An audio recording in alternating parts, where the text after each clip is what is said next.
Mga karagkarag, welcome back to my vlog. Sa magandang umaga sa inyong lahat mula dito sa Lasak City. At ito na nga mga karagkarag, ang mga pasabog na mga pa-eksena na mga kontrobersiya, mga pa-chismis na pinag-uusapan ng mga active na mga chismosa sa social media. So kahapon mga karagkarag na vlog ko yung mga salarin bitaw sa pagkaligwak ni Michelle D sa top 5 sa Miss Universe 2023. Gayong alam natin na deserve niya talagang makapasok sa top 5, di ba? So kailangan nating mag-move on, pero sa ngayon, ang hirap pa talagang tanggapin yung salitang move on, di ba? Gayong may mga spekulasyon na naglabasan.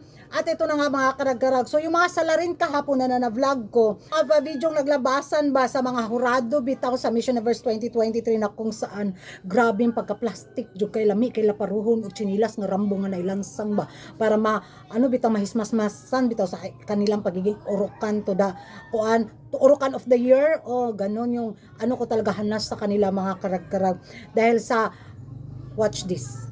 Oh, Miss Philippines was fantastic. We loved her. I thought she was absolutely radiant tonight, and Philippines always produces a wonderful contender. Thank you so much. Yes, mabuhay. Thank you. I wish you the best for her today and always. She's gorgeous and you have a beautiful, beautiful, beautiful presenter. Thank you. So yan ang mga karag-karag, diba? Halata kay sa mga dagway, sa mga inatay. Uy, ang pagka-plastikada kay dagko, no?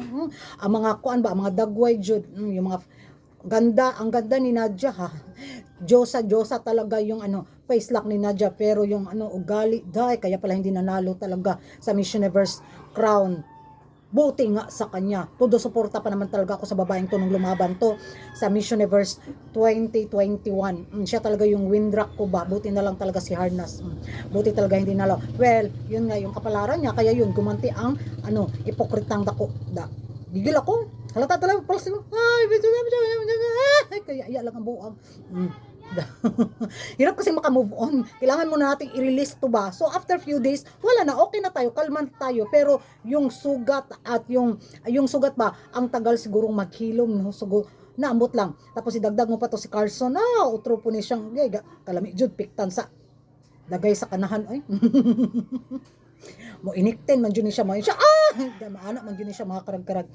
So napalabas din ng statement si Iris mga karag-karag, isa din siya sa mga hurado, di ba, sa Miss Universe 2023 na kung saan I love natin yan si Iris mga karag-karag. Pero yung dalawa na yon, wala diskumpiyado kay mga hindi talaga mapapagkatiwalaan yung mga face lock nila na naging hurado sila sa Miss Universe.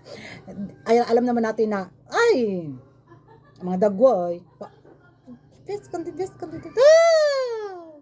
masumbagan bitaw mo Michelle din mabis candidate jud mo. So at isa rin sa mga makalagot jud ay i-release na lang nato yung kalagot natin, yung inis natin sa dalawang judges na to dahil nga sa revelasyon ng isang judges, di ba, na isa siya sa mga bumoto na sana makapasok si Michelle D. Anhin yung isa lang siya pero marami yung ayaw kay Michelle D. Di ba? Well, tapos na nga yung pageant pero ito yung mga aftermath ba. Hindi naman talaga yan maiiwasan. Maglabasan talaga yung singaw ng mga kontrobersiya bitaw. So, let's lang natin yung mga saluubin natin. So, eto pa mga karag-karag sa isa sa mga kontrobersiya ba na pinag-uusapan bitaw ngayon. Ito ngang si Haluda Universe na kung saan may pa-video na naman about sa kanyang bankruptcy. Ang butoy na, unsa naman siya? Ay, marami na siya giango-ango O nakuha na baka ni siya? Or baka nakulangan na naman to sa tusok ba? Damot. Or piktan baka nato niyang piking tinggil mga karag-karag para mahismas-masan bitaw siya. Hindi daw siya, gumagawa lang talaga daw sila ng ingay at kontrobersiya. So yun yung pero hindi sila bankrupt. Ano ba talaga Haluda Universe? What?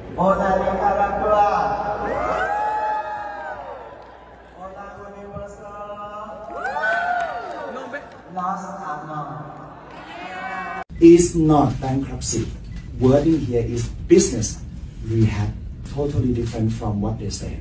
Aggressive. Make it stronger. Make a controversy. So we are clear company.